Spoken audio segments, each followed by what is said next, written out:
Assalamualaikum warahmatullahi wabarakatuh. Saya Muhammad Ramdan, NIM 010111121163. Saya dari Prodi S1 Manajemen, Fakultas Ekonomi semester 4. Di sini saya akan memaparkan jawaban UTS Manajemen Keuangan 2. Di sini ada soal yang pertama.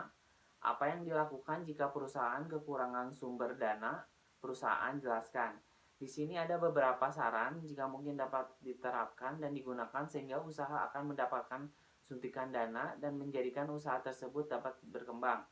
Ada juga poin yang pertama yaitu teman dan keluarga. Jangan mengesampingkan kemungkinan mendapatkan pertolongan dari teman dan keluarga, bahkan jika harus mengumpulkan modal bersama dari berbagai sumber. Di sini juga ada angel investor. Angel investor yaitu malaikat investor adalah orang kaya ingin mengembangkan bisnis atau kekayaannya. Mereka biasanya berinvestasi dengan imbalan sebagian kepemilikan perusahaan atau mendapatkan beberapa persen saham dari perusahaan yang dikelola. Di sini ada juga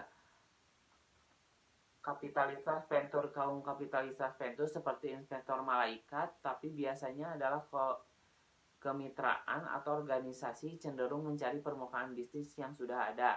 Di sini juga ada crowdfunding. Crowdfunding itu pinjaman pemerintah di instansi bisnis kecil dan sejumlah badan pemerintah negara, bagian dan lokal hanya ada untuk membantu usaha kecil tumbuh. Banyak yang menawarkan pinjaman dan hadiah untuk membantu Anda memulai. Di sini juga ada pinjaman bank. Ada pinjaman bank. Anda selalu dapat membuka jalur kredit dengan bank jika kredit Anda berprestasi baik. Di sini juga ada soal nomor 2, yaitu apa arti 2/10, N/10. Istilah 2/10 atau N/30 merupakan istilah yang paling generik atau paling umum sebagai syarat pembayaran dalam faktur. Di sini ada 2 banding menunjukkan persentase diskon yang ditawarkan oleh penjual. Ada 10 banding menunjukkan jumlah hari dari tanggal faktur. Dalam hal pemberian harus membayar faktur untuk menerima diskon. Di sini juga ada N/30 merupakan perhitungan jika pembeli tidak bayar jumlah penuh faktur dalam 10 hari sebagai syarat diskon. Maka jumlah pembayaran bersih yang harus dibayar jatuh tempo dalam waktu 30 hari setelah tanggal faktur penjualan.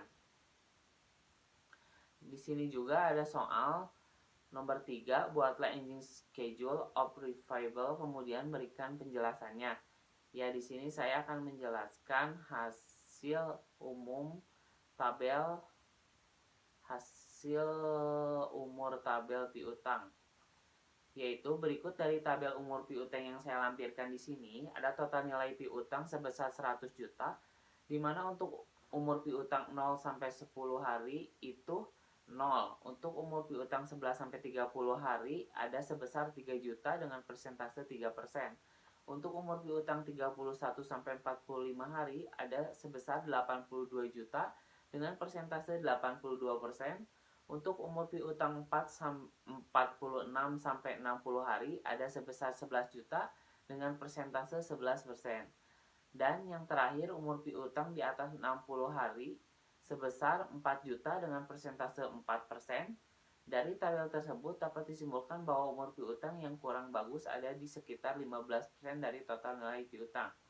Di mana ini kurang bagus bagi perusahaan PT Ramdan meningkat syarat penjualan yaitu 2/10 N/45.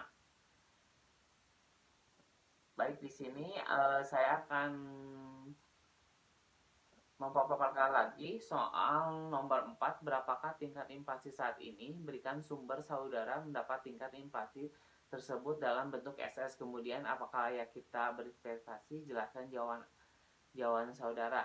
Saya mengambil SS ini dari sumber Bank Indonesia atau BI. Saat ini tingkat inflasi bulan sekarang berada di angka 1,37%.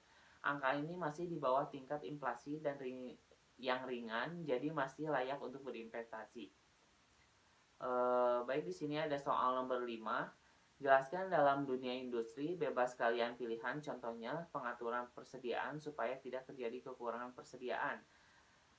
Di sini ada tips melakukan manajemen persediaan, mengategorikan produk menggunakan sistem ERP, tingkat sistem pengiriman penggunaan software cloud, repeat supplier secara rutin. Berikut ini adalah 5 metode yang dapat dilakukan untuk melanjutkan manajemen persediaan. 1.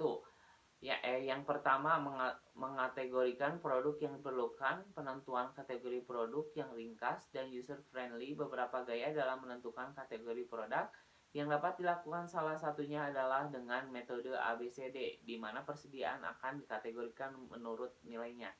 Dalam mengelola gudang tidak lengkap jika tanpa sistem ERP.